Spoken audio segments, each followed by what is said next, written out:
কবিতা পড়ার প্রহর এসেছে রাতের নির্জনে,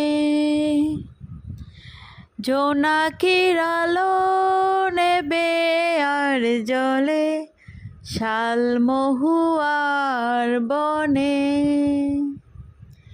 কবিতা পড়ার প্রহর এসেছে রাতের নির্জনে, জোনাকির আলো নেবে আর জলে শালমহুয়ার বনে। কবিতার সাথে চৈত্রের রাতে কেটেছে সময় হাত রেখে হাতে, সেই কথা ভেবে পিছু ছাওয়া